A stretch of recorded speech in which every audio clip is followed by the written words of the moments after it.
O cheiro de diesel queimado invadiu minha cabine quando o motor do Scania começou a falhar pela terceira vez naquela manhã.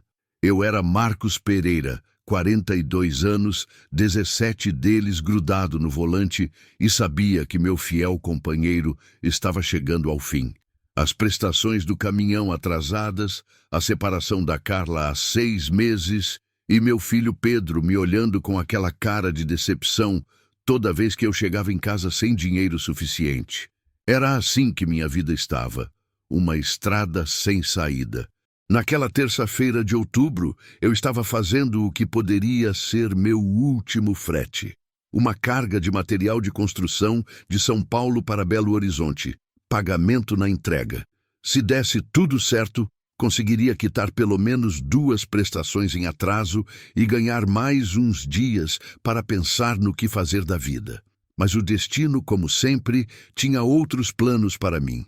A BR-381 estava movimentada como sempre. Caminhões, carretas, ônibus, todo mundo correndo atrás do seu ganha-pão. Eu conhecia cada curva daquela estrada, cada posto, cada lombada. Era minha segunda casa, meu escritório, meu confessionário. Ali no banco do motorista, entre o ronco do motor e o barulho do vento, eu conversava com Deus, reclamava da vida, sonhava com dias melhores. Meu celular tocou. Era a Carla. Marcos, o Pedro precisa de material escolar urgente. Consegue mandar uns R$ 200? Olhei para o painel onde estava grudado um post-it com o valor que eu devia receber pela carga. Depois de descontar o diesel, pedágio e uma refeição, sobraria pouco mais que isso. Mas era meu filho, né? Não podia decepcionar de novo. Pode deixar, Carla. Assim que eu entregar a carga, eu mando. Obrigada, Marcos. E se cuida na estrada. Desliguei o telefone sentindo aquele aperto no peito que sempre vinha quando ela demonstrava preocupação. Ainda me amava? Ou era só o costume de 15 anos juntos? Não importava mais. Eu tinha estragado tudo com minha teimosia, meu orgulho ferido, minha insistência em ser caminhoneiro quando ela implorava para eu arranjar outro emprego. O rádio estava ligado na frequência dos companheiros. Era reconfortante ouvir as vozes conhecidas, os avisos sobre blitz, radar, condições da pista. Éramos uma grande família espalhada pelas estradas do Brasil, nos cuidando uns dos outros. Ô companheiro do Scania vermelho, placa final 7, você está com a carroceria meio torta aí atrás. Era para mim. Olhei pelo retrovisor e vi que realmente a lona estava solta de um lado. Parei no próximo acostamento para arrumar. Enquanto amarrava a corda, pensei em como tudo tinha mudado. Antigamente, ser caminhoneiro era motivo de orgulho. Hoje parecia que a gente só servia para atrapalhar o trânsito e poluir o meio ambiente. Voltei para a cabine e liguei o motor. O barulho estranho continuava, mas ele ainda aguentaria até Belo Horizonte. Tinha que aguentar. Era a minha última chance de não perder o caminhão para o banco. A estrada começou a subir, Serra da Mantiqueira, uma das mais bonitas do país, mas também uma das mais perigosas. Pista sinuosa, muita neblina e motoristas inconsequentes ultrapassando em local proibido. Já tinha visto muita tragédia por ali. Reduzi a marcha e mantive velocidade constante. O importante era chegar, não chegar rápido. Lição que aprendi depois de quase me matar algumas vezes, tentando compensar no tempo o que perdia em outras paradas. Foi quando cheguei na altura do quilômetro 241, próximo a Joanópolis, que minha vida mudou para sempre. No meio da pista, um caminhão em chamas soltava uma fumaça preta que cobria o céu, como se o próprio inferno tivesse se aberto na terra. Ao lado da cabine destruída, um senhor estava caído no asfalto, com o braço sangrando, gritando por socorro com uma voz que mal saía da garganta. Pisei no freio com força, senti o ABS funcionando e parei meu Scania no acostamento com o coração disparado. Peguei o extintor que ficava atrás do banco, abri a porta e corri sem pensar 2 vezes. O calor das chamas queimava meu rosto, a fumaça ardia nos meus olhos, mas só conseguia pensar numa coisa: alguém precisava de ajuda. Naquele momento, entre o fogo e a possibilidade de morte, eu ainda não sabia que estava prestes a conhecer seu Elias, Um homem que mudaria completamente minha forma de ver a vida, a fé e o verdadeiro significado de ser um caminhoneiro nas estradas do Brasil. O velho estava consciente, mas claramente em estado de choque. Sangue escorria do braço esquerdo, onde um pedaço de metal havia perfurado a pele, e seu rosto estava coberto de fuligem. Mesmo assim, seus olhos azuis brilhavam com uma serenidade que não combinava com a situação desesperadora ao nosso redor. "Filho, não se aproxime muito do fogo", ele disse com voz rouca, mas firme. "O tanque pode explodir a qualquer momento." Ignorei o aviso e joguei todo o conteúdo do extintor nas chamas que lambiam a cabine. Não adiantou muito, mas pelo menos afastei o fogo do local onde ele estava caído. Outros motoristas começaram a parar, formando uma corrente humana de solidariedade que só quem conhece a estrada entende. Um tirou o extintor de seu caminhão, outro ligou para o corpo de bombeiros, mais um começou a desviar o trânsito. "Como o senhor se chama?" perguntei, enquanto rasgava minha camiseta para fazer um torniquete improvisado em seu braço. "Elias Santos, 68 anos, natural de Pouso Alegre." "E você, meu jovem?" "Marcos Pereira. Vamos tirar o senhor daqui antes que a situação piore." Com a ajuda de 2 outros caminhoneiros, conseguimos carregá-lo para longe da cabine em chamas. Seu Elias pesava pouco, parecia frágil, mas havia algo em sua presença que transmitia uma força inexplicável. Mesmo ferido e tendo acabado de perder seu ganha-pão, ele não demonstrava desespero. A ambulância chegou em 20 minutos, seguida pelos bombeiros e pela Polícia Rodoviária Federal. Enquanto os paramédicos cuidavam de seu Elias, os bombeiros conseguiram controlar o incêndio, mas o caminhão estava completamente destruído. Nada se salvou. Cabine, motor, carga, tudo virou sucata. "Senhor Elias, o senhor tem família para avisar?" perguntou o policial, preenchendo o boletim de ocorrência. "Tenho uma filha em Pouso Alegre, mas ela não precisa se preocupar agora. Estou vivo e isso é o que importa." Fiquei impressionado com a calma dele. Se fosse comigo, estaria desesperado. Aquele caminhão representava toda a sua vida de trabalho, sua fonte de renda, provavelmente suas economias. Mas ele parecia em paz, como se tivesse uma certeza que eu não conseguia compreender. "Seu Marcos", ele me chamou quando os paramédicos terminaram de enfaixar seu braço. "Quero agradecer por ter me ajudado. Não muitos parariam numa situação dessas. Qualquer um faria o mesmo, seu Elias." "Não, meu filho, não faria. Eu estava orando para que Deus mandasse alguém de bom coração, e Ele mandou você." Aquela frase me incomodou. Eu não era religioso, pelo menos não no sentido tradicional. Acreditava em algo maior, mas minha relação com Deus sempre foi conturbada, especialmente depois que minha vida começou a desandar. "O senhor vai ficar bem?" perguntei, mudando de assunto. "Vou sim, mas meu caminhão era tudo que eu tinha. 30 anos de estrada, e agora aos 68 anos vou ter que começar do zero." Meu coração apertou. Ali estava um homem na mesma situação que eu, só que muito pior. Eu, pelo menos, ainda tinha meu Scania funcionando, mesmo que precariamente. A ambulância estava pronta para levar seu Elias para o hospital em Bragança Paulista. Antes de entrar, ele segurou minha mão com força surpreendente. "Marcos, Deus colocou você no meu caminho hoje. Tenho certeza de que não foi coincidência. Quando eu sair do hospital, vou procurar você. Tenho uma proposta que pode interessar." "Proposta? Que tipo de proposta?" "Paciência, meu jovem. Algumas coisas só podem ser explicadas no tempo certo."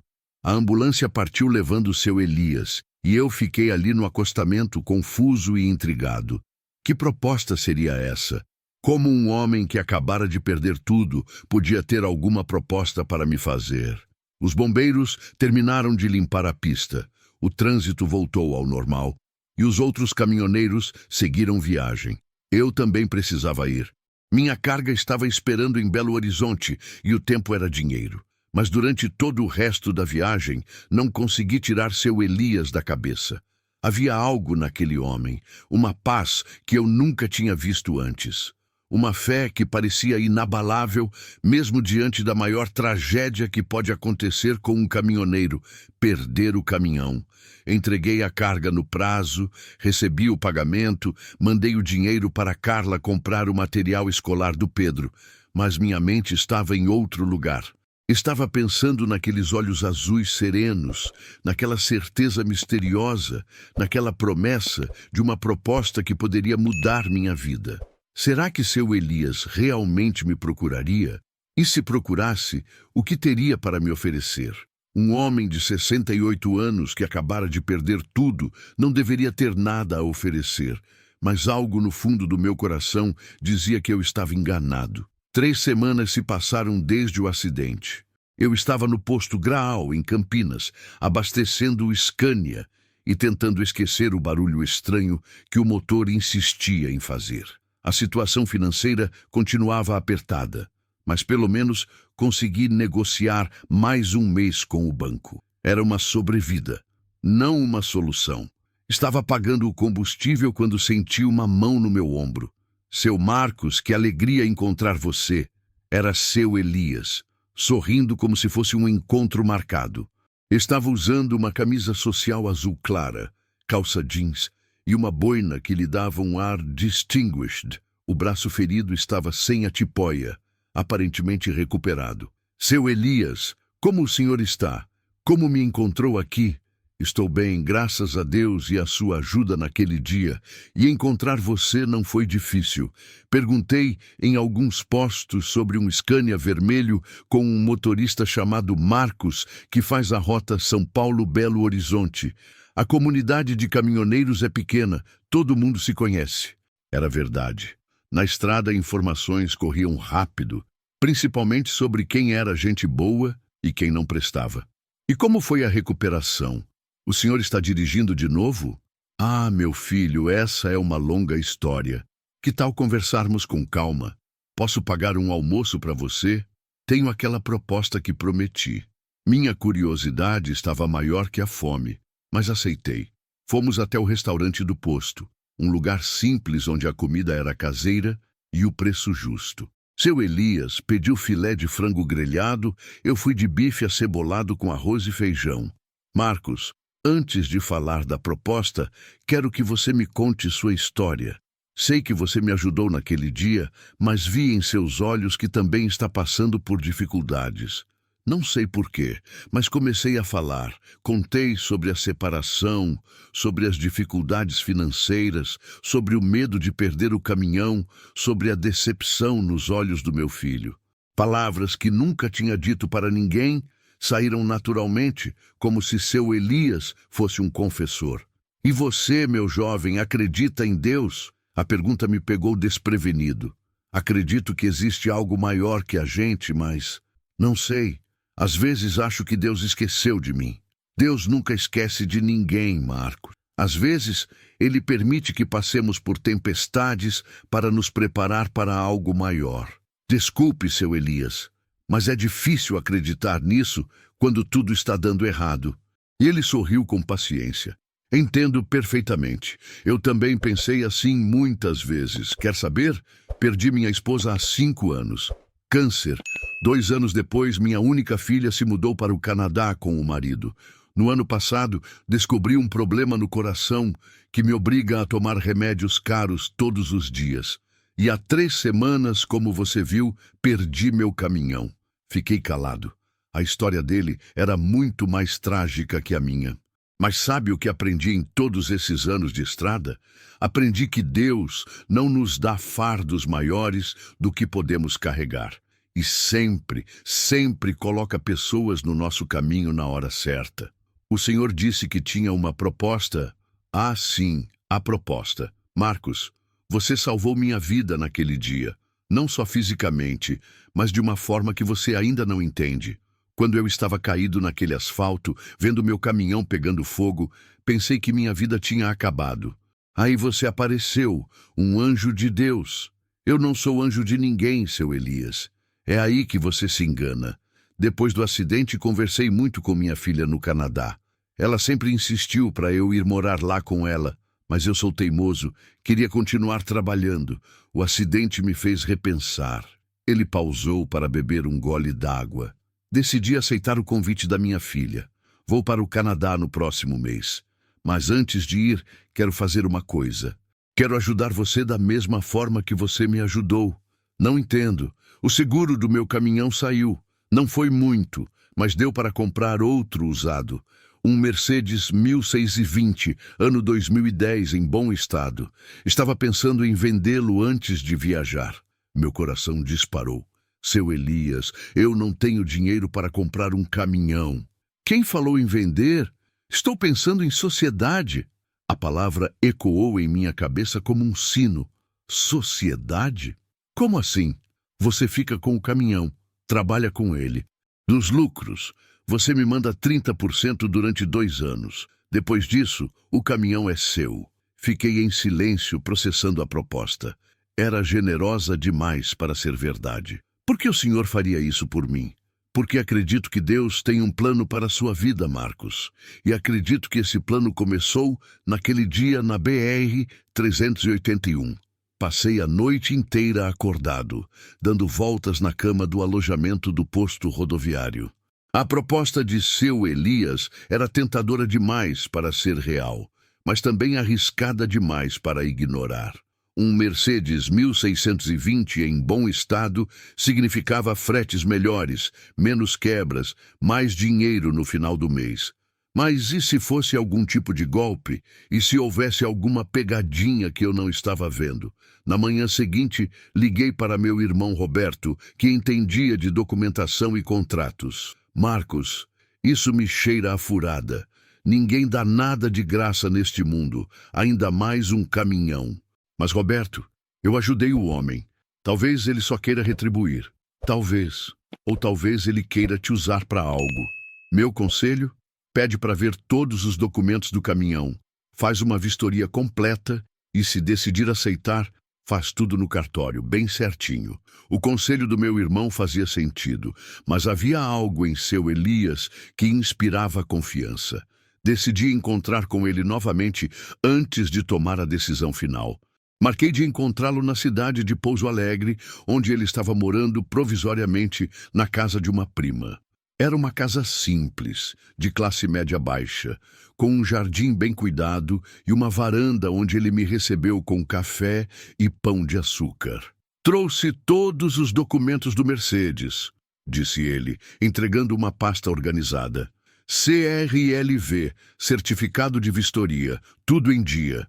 O caminhão está na garagem de um amigo aqui perto, se quiser dar uma olhada. Examinei os papéis cuidadosamente. Tudo parecia em ordem. O caminhão estava no nome dele, sem restrições, sem multas pendentes. Seu Elias, preciso ser franco com o senhor. Meu irmão acha que pode ser algum tipo de golpe. Ele riu com gosto. Seu irmão é prudente. Isso é bom. Marcos, vou te contar uma coisa que nunca contei para ninguém. Acomodou-se melhor na cadeira e olhou para o horizonte.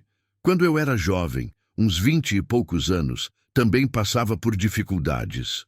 Tinha um Fusca velho que vivia quebrado, morava num quartinho alugado, mal tinha dinheiro para comer. Um dia, ajudei um senhor que havia sido assaltado na rua. Levei ele no hospital, dei dinheiro para o remédio, fiquei com ele até a família chegar. Tomou um gole do café antes de continuar. 2 semanas depois, esse senhor me procurou. Era dono de uma transportadora e me ofereceu emprego como motorista. Trabalhei para ele 15 anos. Aprendi tudo sobre o negócio. Quando ele se aposentou, me vendeu um caminhão usado nas mesmas condições que estou oferecendo para você. E deu certo? Deu. Foi esse caminhão que me permitiu comprar minha casa, sustentar minha família, criar minha filha. 30 anos depois, quando tudo pegou fogo naquela estrada, entendi que era minha vez de retribuir. A história me tocou profundamente. Era como se existisse uma corrente invisível de bondade que passava de pessoa para pessoa através das gerações. Mas e se eu não conseguir pagar os 30%? Marcos, olha nos meus olhos. Você consegue. Sei disso desde o dia que te vi correndo para me ajudar sem pensar no próprio risco. Homens como você sempre encontram um jeito. Fomos até a garagem ver o Mercedes. Era bonito, azul metalizado, interior conservado, motor limpo. Fiz uma ligação rápida para um mecânico conhecido que aceitou fazer uma vistoria técnica no mesmo dia. O resultado foi melhor do que esperava. Motor em bom estado, freios novos, pneus com 70% da banda de rodagem. Tudo bem, seu Elias. Aceito a proposta. Seus olhos brilharam de alegria. Sabia que você aceitaria. Amanhã mesmo vamos ao cartório fazer a documentação. Naquela noite, liguei para Carla para contar a novidade. Marcos, tem certeza de que não é furada? Tenho, Carla. Esse homem é diferente. Tem algo nele que inspira confiança. Espero que você tenha razão. Pedro vai ficar feliz em saber que o papai não vai mais correr risco de perder o caminhão. Havia esperança na voz dela, algo que não ouvia há muito tempo. No cartório, tudo correu sem problemas. Seu Elias insistiu em incluir uma cláusula no contrato dizendo que, se algo acontecesse comigo, minha família ficaria com o caminhão sem dever nada. Era generosidade além de qualquer medida. Por que tanta bondade, seu Elias? Porque bondade gera bondade, Marcos. E porque sei que um dia você também vai ajudar alguém da mesma forma. Saí do cartório com as chaves do Mercedes na mão, sentindo uma emoção que não experimentava há anos. Era como se minha vida tivesse ganhado um novo rumo, uma nova esperança. Mas ainda não sabia que os maiores desafios estavam por vir e que a verdadeira prova da minha parceria com seu Elias aconteceria muito em breve. Com o Mercedes novo, consegui fretes mais bem pagos e rotas mais longas. Em 2 semanas, já estava faturando quase o dobro do que fazia com o Scania. Mandei os primeiros 30% para seu Elias, que havia embarcado para o Canadá, e ainda sobrou dinheiro suficiente para quitar algumas dívidas e até comprar um presente para Pedro. Carla notou a mudança. Você está diferente, Marcos. Mais confiante, mais esperançoso. Era verdade. Pela primeira vez em meses, eu acordava animado para trabalhar. O Mercedes rodava macio, consumia menos diesel e eu estava começando a acreditar que talvez pudesse reconquistar minha família. Mas a vida tem uma forma cruel de nos testar exatamente quando as coisas começam a melhorar. Estava fazendo uma entrega em Salvador quando meu celular tocou. Era um número desconhecido do Canadá. Alô? Marcos? É a Clara, filha do Elias. Meu coração parou. Por que a filha dele estaria me ligando? Oi, Clara, tudo bem?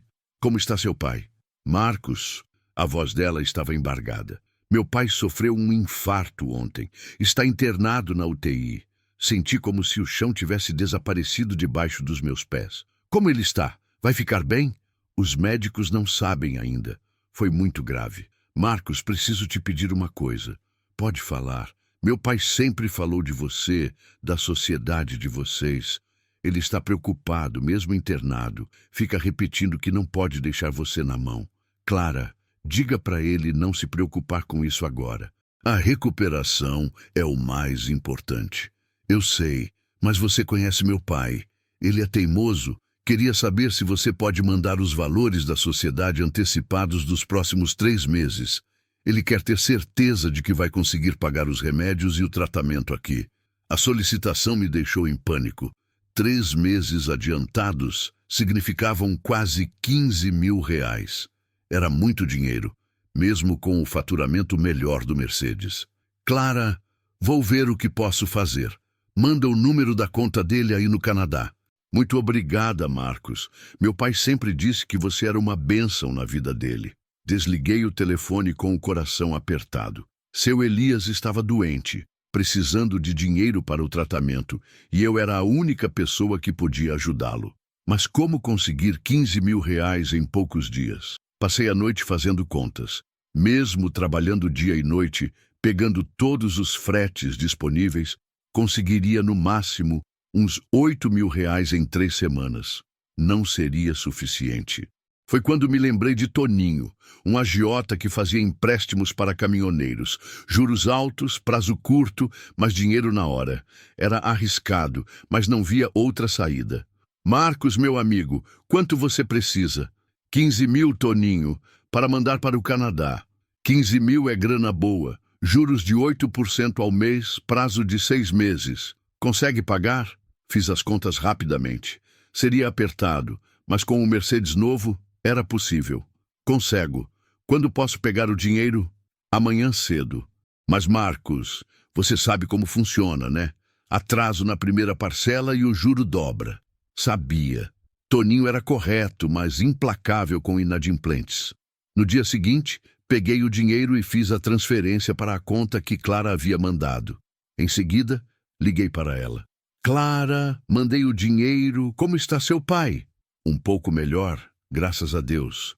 Os médicos disseram que a cirurgia foi bem, mas vai precisar de muito repouso. Quando ele soube que você havia mandado o dinheiro, chorou, Marcos.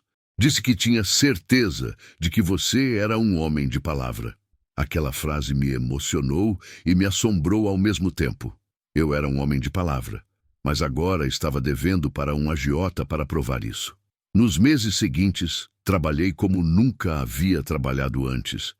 Pegava fretes de madrugada, rodava finais de semana, dormia 4 horas por noite.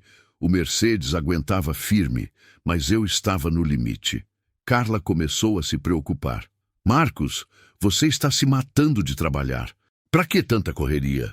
Não podia contar sobre o empréstimo. Não queria que ela soubesse que estava me arriscando novamente. É uma oportunidade, Carla. Quero aproveitar enquanto os fretes estão bons. Mas por dentro eu sabia que estava caminhando na corda bamba. Se acontecesse qualquer imprevisto, uma quebra do caminhão, um acidente, um problema de saúde, eu estaria perdido. E como se o destino quisesse me testar ainda mais, foi exatamente isso que aconteceu. No 5º mês dos pagamentos para Toninho, o Mercedes quebrou o diferencial numa subida íngreme da Dutra. Orçamento da oficina, R$ 8.000. Era dinheiro que eu não tinha. E Toninho não aceitava desculpas. O Mercedes estava parado na oficina há uma semana, e eu caminhava de um lado para o outro no pátio como uma fera enjaulada. R$ 8.000 para consertar o diferencial, mais os 5.000 que devia para Toninho naquele mês. R$ 13.000 que eu não tinha e nenhuma ideia de onde conseguir. Toninho havia ligado 3 vezes naquele dia. A voz estava ficando mais grossa a cada ligação. Marcos, você sabe que eu gosto de você, mas negócio é negócio. Se não aparecer com o dinheiro até sexta-feira, vou ter que tomar outras providências.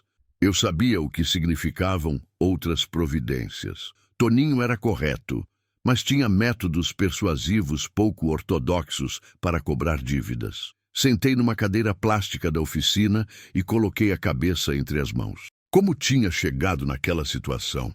Eu que sempre me orgulhei de ser um homem honesto, que pagava suas contas em dia, estava agora entre a cruz e a espada. Foi quando meu celular tocou. Era Clara, do Canadá. Marcos, como vai? Oi, Clara. Tudo bem? E seu pai? Muito melhor, graças a Deus. Já saiu da UTI e está se recuperando bem. Ontem ele me pediu para ligar para você. Disse que está sentindo que você está passando por alguma dificuldade. A afirmação me assustou. Como seu Elias podia sentir isso a milhares de quilômetros de distância? Estou bem, Clara, só um pouco cansado. Marcos, meu pai me deu uma mensagem para você. Ele disse, fala para o Marcos que quando a tempestade apertar, ele deve se lembrar de que Deus nunca abandona quem tem fé. E diz para ele que, se precisar, pode contar comigo. Aquela frase me emocionou, mas também me deixou confuso. Como seu Elias poderia me ajudar estando doente e no Canadá? Clara, seu pai está se recuperando de um infarto. Não deve se preocupar comigo. Marcos, ele insistiu muito. Disse que você salvou a vida dele e agora é a vez dele retribuir. Quer que eu mande o número da conta dele aqui no Canadá?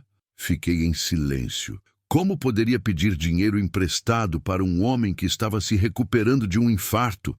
Mas a situação estava desesperadora. Clara, a situação é complicada. O caminhão quebrou. Preciso de 8.000 para consertar e ainda tenho outras dívidas. Quanto você precisa no total? 13.000 reais. Marcos, vou falar com meu pai. Ele vai encontrar um jeito de te ajudar. 2 horas depois, Clara ligou novamente. Marcos, meu pai disse que vai transferir 15.000 reais para você hoje mesmo. Não é empréstimo, é um adiantamento da sua parte na sociedade dos próximos meses. Não consegui falar nada. As lágrimas desceram pelo meu rosto ali mesmo, no meio do pátio da oficina. Marcos, você está aí? Estou, Clara. Desculpa. Não sei como agradecer. Não precisa agradecer.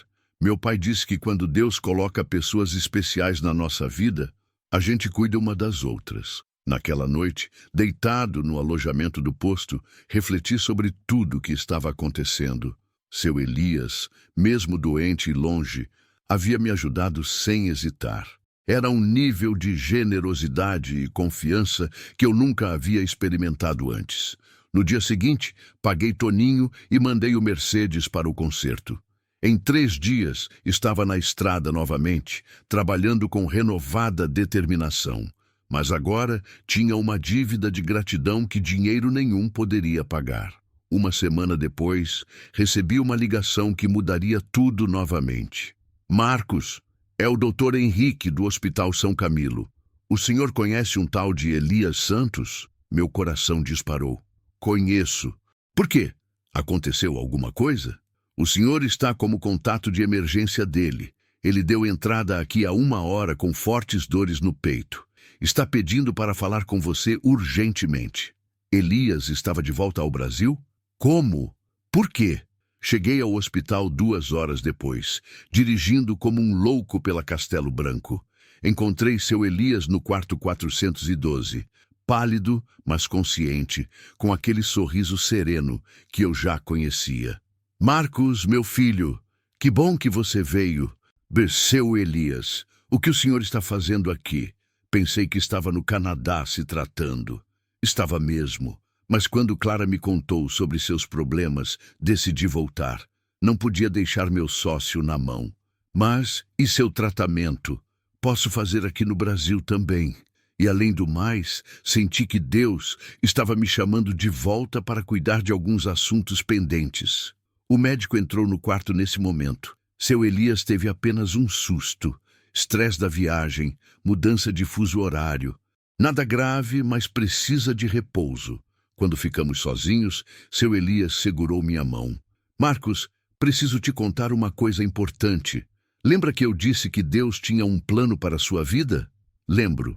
Pois bem, o plano está só começando. Quero que você seja meu sócio de verdade, não só no caminhão. Tenho uma proposta que vai mudar sua vida para sempre. Meu coração acelerou novamente. Que nova surpresa seu Elias tinha reservada para mim? Seu Elias passou 3 dias internado para observação, e eu fiquei todo esse tempo ao lado dele, cancelando fretes e dormindo na cadeira do hospital. Carla até comentou que nunca me viu tão preocupado com alguém que não fosse da família.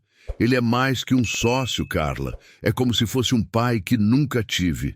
No 3º dia, os médicos liberaram seu Elias com a recomendação de repouso absoluto por 2 semanas. Eu insisti para ele ficar na minha casa, mas ele preferiu um hotel simples perto do centro de São Paulo. Marcos, agora que estou melhor, posso contar sobre a proposta. Estávamos na cafeteria do hotel, tomando um café preto e comendo pão na chapa. Seu Elias parecia mais animado, com aquele brilho nos olhos que eu estava aprendendo a reconhecer quando ele tinha alguma ideia. Nos últimos meses no Canadá, conversei muito com Clara sobre negócios. Ela trabalha numa empresa de logística lá, entende bastante do mercado, me fez uma proposta interessante. Parou para tomar um gole do café antes de continuar. Quer montar uma empresa de transporte de cargas especiais entre Brasil e Canadá. Produtos brasileiros que têm mercado lá. Café especial, cachaça artesanal, artesanato, essas coisas. E trazer de lá equipamentos que são mais baratos. Peças para caminhão, eletrônicos, ferramentas. Parece interessante, mas deve precisar de muito dinheiro para começar. Aí que está. Clara conseguiu alguns investidores canadenses interessados. Eles entram com o capital inicial, eu entro com a experiência e os contatos aqui no Brasil, e você entra como sócio operacional. Minha cabeça estava girando, tentando processar a informação. Eu? Mas seu Elias, não entendo nada de importação e exportação. Não precisa entender agora. Vai aprender. A parte mais importante você já tem. Conhece a estrada, conhece caminhoneiros, sabe como funciona o transporte no Brasil. E qual seria minha participação? 30% da empresa. Você seria responsável pela operação aqui no Brasil. Contratar motoristas, organizar as rotas, cuidar da documentação, essas coisas. 30% de uma empresa de importação e exportação era mais do que eu jamais sonhei em ter. Mas seu Elias, e se der errado? E se eu não conseguir dar conta? Marcos, olha para mim. Seus olhos azuis pareciam ver através da minha alma. Você salvou minha vida naquela estrada. Depois pagou adiantado quando eu precisei de dinheiro no Canadá, mesmo isso te causando problemas. Demonstrou honestidade, coragem e lealdade. São essas as qualidades que fazem um empresário de sucesso. Não sei, seu Elias, é muita responsabilidade. É mesmo. Mas Deus não dá sonhos pequenos para pessoas que têm potencial grande. Passou-me uma pasta com documentos. Dá uma lida nisso hoje à noite. São os estudos de viabilidade que Clara fez, as projeções de lucro, os planos de negócio. Amanhã a gente conversa de novo. Voltei para casa com a cabeça fervilhando. Carla percebeu minha agitação. Aconteceu alguma coisa com seu Elias? Contei sobre a proposta. Carla ficou em silêncio por um longo tempo, lendo os documentos. Marcos, isso é sério. Se der certo, você pode ficar rico. E se der errado, posso perder tudo. Você já perdeu quase tudo uma vez e conseguiu se recuperar.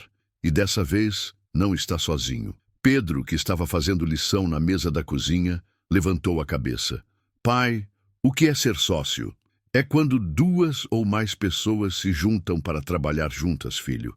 Tipo uma família? A pergunta inocente do meu filho me fez pensar.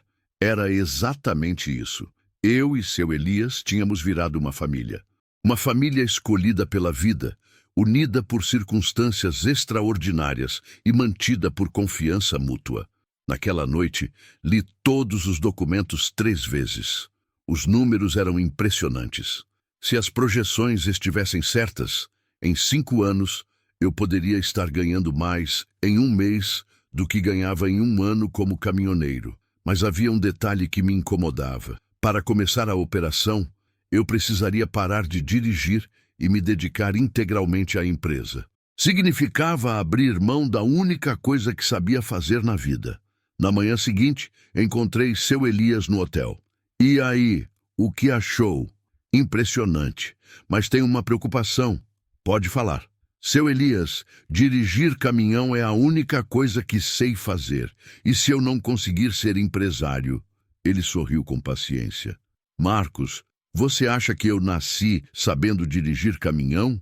Aprendi na marra, igual você vai aprender a ser empresário. A diferença é que desta vez você não está sozinho. Quando precisaríamos começar? Os investidores querem uma resposta até o final do mês. Se aceitar, começamos a montar a estrutura em janeiro. Primeira operação em março. Olhei pela janela do hotel. Lá embaixo, o trânsito caótico de São Paulo continuava sua dança frenética. Caminhões, carros, motocicletas, todos correndo atrás de seus sonhos e obrigações. Seu Elias, por que o senhor confia tanto em mim? Porque já vi seu caráter sendo testado nas situações mais difíceis. E porque acredito que Deus não junta pessoas por acaso. Respirei fundo. Era agora ou nunca. Tudo bem. Aceito ser seu sócio. Os olhos dele brilharam de alegria, e ele me abraçou com força. Marcos, meu filho, você não vai se arrepender dessa decisão. Mas eu ainda não sabia que minha maior prova ainda estava por vir. e que ela testaria não apenas minha capacidade como empresário, mas também a solidez da minha parceria com seu Elias. 3 meses depois de aceitar a sociedade, nossa empresa Transporte Santos em Pereira estava oficialmente funcionando. Alugamos um pequeno escritório na zona norte de São Paulo, contratamos uma secretária e compramos 2 caminhões Mercedes usados para começar as operações. Eu ainda estava aprendendo sobre documentação de exportação, licenças de importação, câmbio, todas essas coisas que pareciam um idioma estrangeiro para alguém acostumado apenas com conhecimento de transporte e romaneio de carga. Clara havia conseguido nosso primeiro grande cliente, uma rede de cafeterias canadenses interessada em café especial brasileiro. O pedido inicial era modesto, 2 toneladas por mês, mas com potencial de crescimento se tudo desse certo. Marcos, esse primeiro cliente é crucial, disse seu Elias numa reunião matinal. Se fizermos um bom trabalho, eles podem triplicar o pedido em 6 meses. Eu estava nervoso. A responsabilidade era enorme. Não se tratava mais apenas de entregar uma carga de um ponto A para um ponto B. Agora eu tinha que coordenar produtores de café em Minas Gerais, transporte até Santos, documentação alfandegária, embarque marítimo e ainda garantir que tudo chegasse no Canadá dentro do prazo e na qualidade esperada. O primeiro carregamento correu bem. O café saiu de uma fazenda em Machado, sul de Minas, chegou ao Porto de Santos no prazo, passou por todos os controles sem problemas e embarcou no navio cargueiro com destino a Montreal. 2 semanas depois, Clara ligou eufórica do Canadá. Marcos, o cliente adorou o café. Disse que a qualidade superou as expectativas. Já quer fazer um novo pedido, mas desta vez de 5 toneladas. Comemoramos no escritório como se tivéssemos ganhado na loteria. Seu Elias estava radiante, eu estava aliviado, e nossa secretária, Dona Rosa, fez questão de comprar um bolo para celebrar. Mas a alegria durou pouco. Uma semana depois, durante o segundo carregamento, aconteceu o impensável. O caminhão que transportava as 5 toneladas de café especial sofreu um acidente na Fernão Dias, próximo a Pouso Alegre. O motorista, seu João, um companheiro experiente que eu mesmo havia contratado, perdeu o controle numa curva molhada pela chuva. O caminhão capotou. Seu João foi parar no hospital com fraturas múltiplas e toda a carga se espalhou pelo asfalto, misturada com barro e óleo diesel. 5 toneladas de café especial, no valor de R$40 mil, perdidas completamente. Quando chegou no local do acidente, senti o mundo desabar sobre minha cabeça. Ali estava todo o nosso investimento inicial, todo o nosso futuro espalhado numa estrada de Minas Gerais. E agora, Marcos? Perguntou seu Elias, parado ao meu lado olhando os destroços. Não sei, seu Elias. Estamos quebrados. O seguro cobriria o caminhão e as despesas médicas de seu João, mas não cobria a carga. Perda total. E ainda por cima, tínhamos que arranjar R$40 mil para comprar um novo lote de café e entregar para o cliente canadense dentro do prazo. De volta ao escritório, fiz as contas. Com o dinheiro que tínhamos em caixa, conseguiríamos, no máximo, uns R$15 mil. Ainda precisávamos de 25 mil para honrar o compromisso. Podemos explicar a situação para o cliente, sugeriu Dona Rosa. Talvez eles aceitem um atraso. Não, disse seu Elias firmemente. Primeira impressão é tudo em negócios internacionais. Se não entregarmos conforme prometido, vamos perder o cliente para sempre. Então, o que fazemos? Seu Elias ficou em silêncio por um longo tempo, olhando pela janela. Marcos, você confia em mim? Claro que confio. Então vamos apostar tudo. Vou hipotecar minha casa em Pouso Alegre. Com o dinheiro, compramos o café e entregamos no prazo. Fiquei chocado. Seu Elias, não posso deixar o senhor fazer isso. Se der errado de novo, o senhor perde sua casa. Marcos, às vezes, na vida, a gente precisa apostar tudo numa única cartada. Acredito nessa empresa. Acredito em você. E acredito que Deus não nos trouxe até aqui para nos abandonar agora. E se perdermos tudo? Aí pelo menos perderemos tentando, mas não vamos perder. A determinação nos olhos dele era contagiante. Se um homem de 68 anos estava disposto a apostar sua casa numa empresa que tínhamos criado há apenas 3 meses, quem era eu para duvidar? Tudo bem, seu Elias, vamos fazer isso. Nos dias seguintes, trabalhamos dia e noite para reorganizar tudo. Seu Elias conseguiu a hipoteca da casa, eu encontrei um novo fornecedor de café em Espírito Santo do Pinhal. Contratamos outro motorista para substituir seu João e acompanhei pessoalmente todo o trajeto até Santos. O segundo carregamento chegou ao porto exatamente no prazo, mas só respiramos aliviados quando Clara ligou de Montreal confirmando que a carga havia chegado em perfeitas condições. O cliente está impressionado com nossa dedicação, disse ela. Soube do acidente e ficou surpreso que conseguimos entregar mesmo assim. Quer fazer um contrato de exclusividade conosco. Seu Elias e eu nos abraçamos no meio do escritório. Tínhamos passado pelo nosso primeiro grande teste e saído vitoriosos. Mas eu ainda não imaginava que o teste final, o que realmente definiria nosso futuro, ainda estava por vir. 6 meses depois do acidente na Fernão Dias, nossa empresa estava prosperando além das expectativas mais otimistas. Conseguimos 3 novos clientes canadenses, contratamos 5 motoristas fixos, compramos mais 2 caminhões e eu finalmente estava me sentindo um empresário de verdade. Carla e eu voltamos a morar juntos. Ela estava impressionada com a mudança na minha vida. E Pedro não se cansava de contar para os amigos da escola que o pai dele tinha uma empresa de exportação.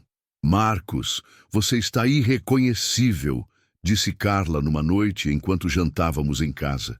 Mais maduro, mais confiante. Estou orgulhosa de você. Eram palavras que eu esperava ouvir há anos. Seu Elias também estava radiante.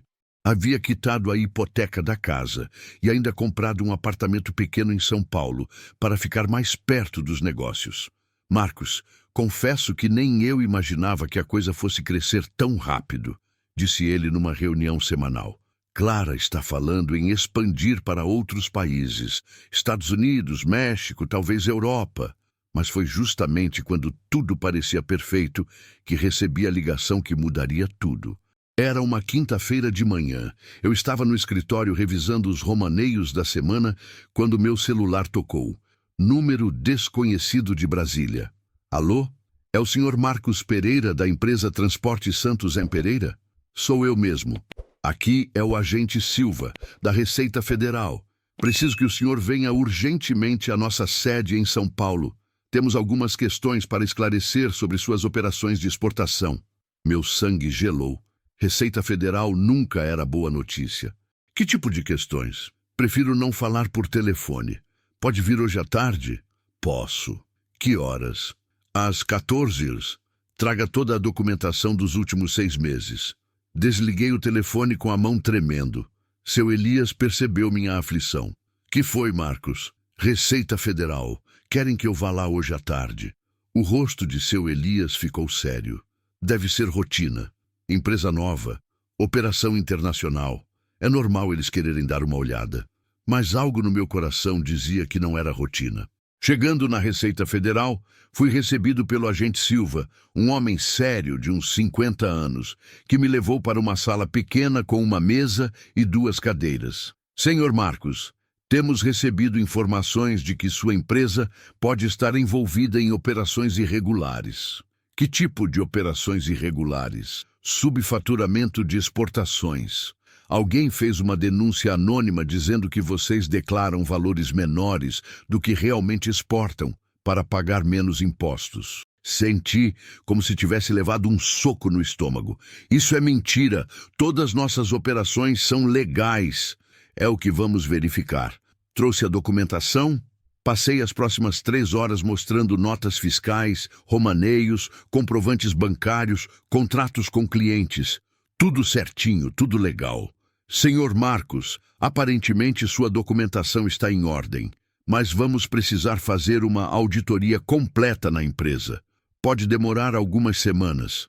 Enquanto isso, suas operações ficam suspensas temporariamente. Era o fim.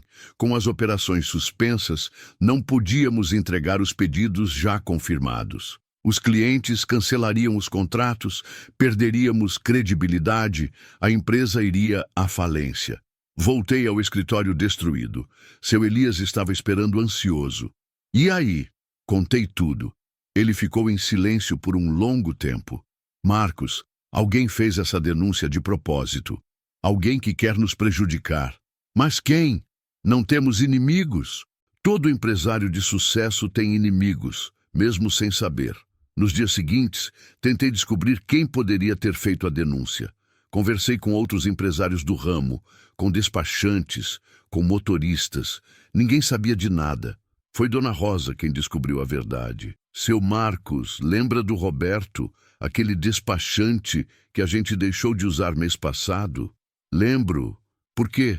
Encontrei com a comadre dele hoje. Ela disse que ele estava revoltado porque perdeu nossa conta.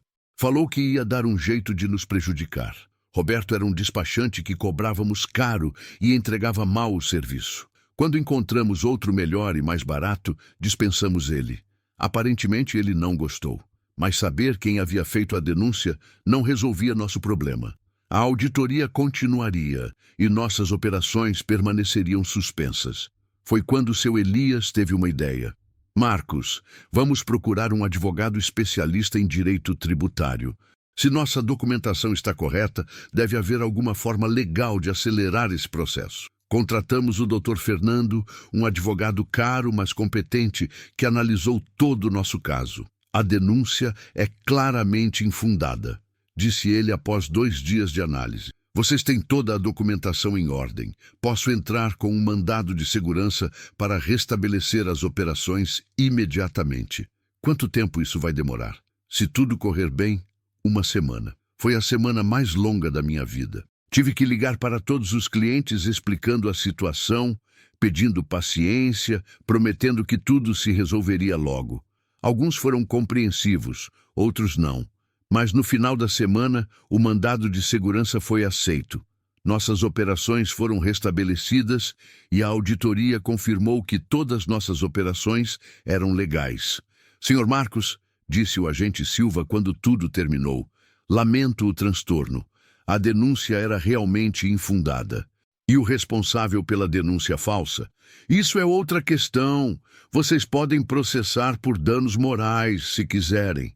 Decidimos não processar Roberto. Como disse seu Elias, a melhor vingança é o sucesso. E ele estava certo. Nos meses seguintes, recuperamos todos os clientes que havíamos perdido, ganhamos novos contratos e a empresa cresceu mais do que nunca.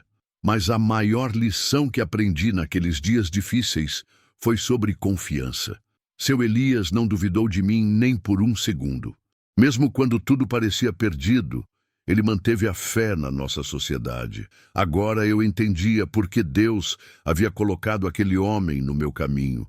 Não era só para me ensinar sobre negócios, era para me ensinar sobre caráter, sobre perseverança, sobre o verdadeiro significado da palavra sócio.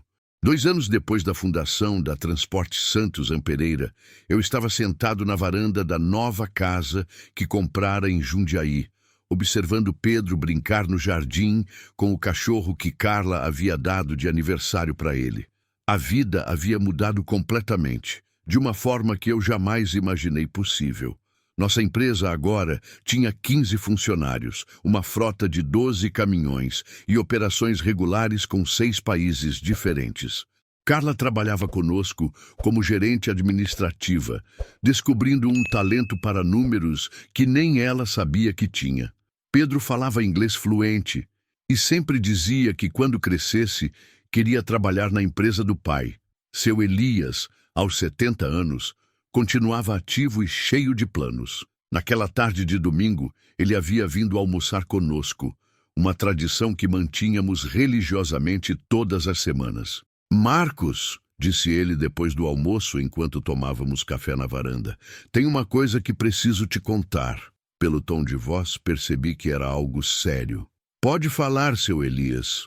Fui ao médico semana passada para os exames de rotina. O coração está bem, mas descobriram algo nos pulmões. Não é nada grave ainda, mas preciso diminuir o ritmo. Senti um aperto no peito. A ideia de perder seu Elias me apavorava. O que o médico disse exatamente? Que se eu cuidar direitinho, pode não evoluir. Mas preciso de menos estresse, menos correria. Então vamos diminuir seu ritmo na empresa. Você pode ficar só na parte estratégica. Eu cuido da operação. Marcos, é exatamente sobre isso que quero conversar. Acho que chegou a hora de você assumir completamente a empresa. Como assim? Quero me retirar gradualmente da operação, continuar como conselheiro, mas deixar você como CEO de verdade. A proposta me deixou surpreso e emocionado ao mesmo tempo. Seu Elias, essa empresa existe por sua causa. Não posso assumir tudo sozinho. Pode sim, e deve. Marcos, quando te encontrei naquela estrada há 2 anos, você era um caminhoneiro quebrado, sem perspectiva, achando que a vida havia acabado. Olha onde você está agora. Ele gesticulou em direção à casa, ao jardim, à família reunida. Isso tudo é resultado do seu trabalho, da sua dedicação, do seu caráter. Eu só dei o empurrão inicial. O resto foi você. Não é verdade. Sem o Senhor, eu nunca teria chegado aqui. Marcos, você lembra da história que contei sobre o homem que me ajudou quando eu era jovem? O dono da transportadora que me deu a primeira oportunidade? Lembro. Pois bem, ele me disse uma coisa que nunca esqueci. Elias, a gente não ajuda alguém para criar dependência. A gente ajuda para criar independência. Fiquei em silêncio processando as palavras. Chegou sua hora de ser independente, Marcos. E mais que isso, chegou sua hora de ajudar alguém como eu ajudei você. Como assim? Semana passada, conversei com Toninho, aquele agiota de quem você pegou dinheiro emprestado. Ele me contou sobre um jovem caminhoneiro que está numa situação parecida com a sua há 2 anos, perdendo o caminhão para o banco, família desestruturada, sem perspectiva. Meu coração acelerou. Eu sabia onde seu Elias queria chegar. O nome dele é Lucas. Tem 28 anos, é honesto, trabalhador, mas a vida pregou algumas peças nele. Que tal se a gente oferecesse uma oportunidade para ele? Que tipo de oportunidade? Começar como motorista na nossa empresa. Se der certo, quem sabe uma sociedade no futuro? Sorri. Era exatamente o que eu esperava que seu Elias fosse propor. Quando posso conhecer esse Lucas? Amanhã, se você quiser. Marquei para ele ir no nosso escritório às 9h. No dia seguinte, conheci Lucas Silva. Era magro. Tinha olhos cansados de quem carrega o peso do mundo nos ombros, mas havia algo nele que me lembrou de mim mesmo 2 anos antes. Uma mistura de desespero e esperança, de medo e determinação. Lucas, me conte sua história, pedi depois das apresentações. Por 1 hora, ouvi uma história que poderia ter sido a minha. Separação recente, filho pequeno, dívidas acumuladas, caminhão prestes a ser tomado pelo banco. Era como olhar num espelho do passado. E você? O que espera de uma oportunidade conosco? Uma chance de recomeçar. Prometo que não vou decepcionar. Olhei para seu Elias, que me fez um sinal quase imperceptível com a cabeça. Lucas, vou te oferecer um emprego como motorista. Salário fixo mais comissão, caminhão da empresa, todas as despesas pagas.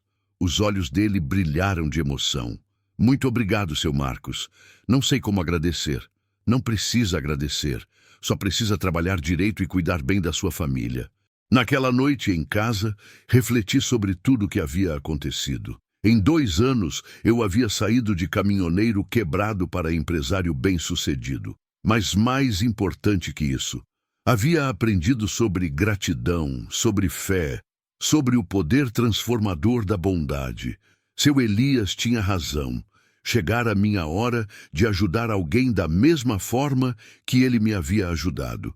E tinha certeza de que Lucas seria apenas o primeiro de muitos. Olhei pela janela do quarto, onde Pedro dormia tranquilo, e pensei em seu Elias, provavelmente fazendo suas orações antes de dormir. Pensei também em Lucas, que naquele momento devia estar contando para a família sobre a nova oportunidade.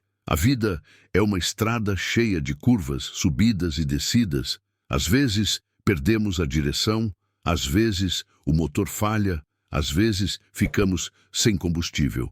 Mas sempre, sempre aparece alguém disposto a nos ajudar, se tivermos coragem de parar e aceitar a mão estendida.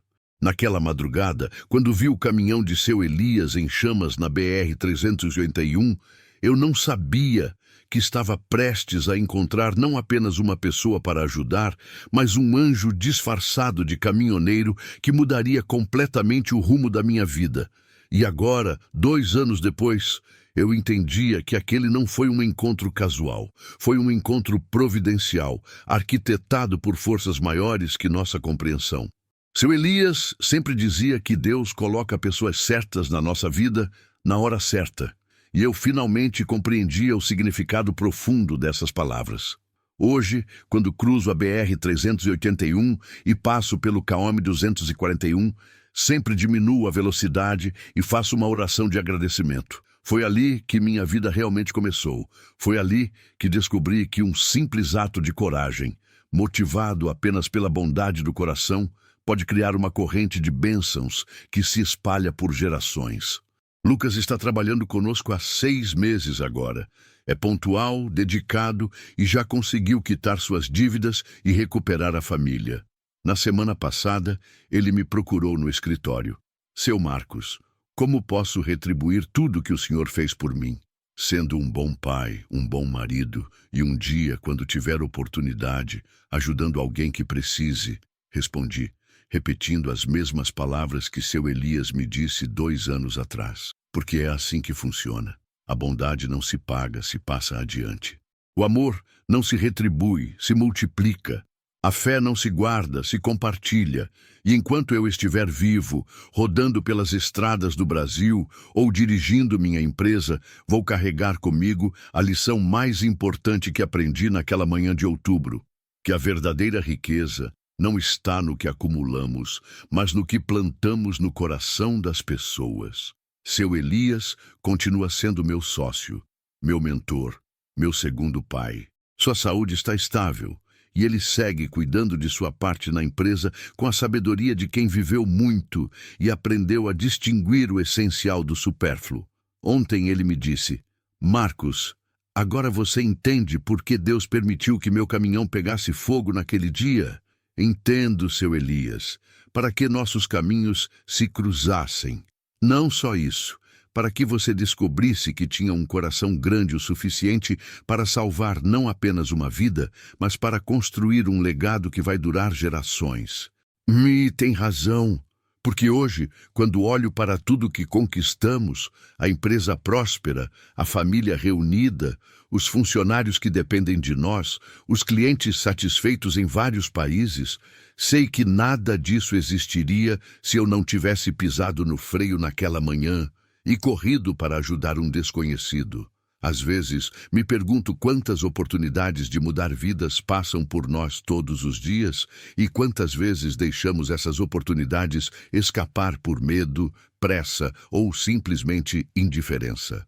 A estrada ensina muitas lições para quem tem olhos para ver, e a maior de todas é esta. Somos todos viajantes temporários neste mundo, mas podemos escolher se queremos passar despercebidos ou deixar marcas de esperança por onde passamos. Eu escolhi deixar marcas. Escolhi ser como seu Elias, alguém que enxerga anjos disfarçados de pessoas comuns e que acredita que um simples ato de bondade pode mudar não só o destino de alguém, mas também o nosso próprio destino. E você, companheiro de estrada, quando a vida colocar alguém precisando de ajuda no seu caminho, vai pisar no freio e parar? Ou vai acelerar e seguir em frente? A escolha é sua. Mas lembre-se, às vezes, entre o fogo e a vida, entre o desespero e a esperança, existe apenas uma decisão de amor. E essa decisão pode transformar tudo. Que Deus abençoe sua jornada e que você sempre encontre um seu Elias quando precisar e sempre seja um seu Elias quando alguém precisar de você. É isso, companheiro. História encerrada. Obrigado por me acompanhar nesta viagem pela BR da vida. Até a próxima! Se você chegou até aqui e quer ver mais histórias como esta, convido você a se inscrever no canal e ativar o sininho para não perder nenhuma história. Deixe um like para que possamos continuar compartilhando mais histórias como esta.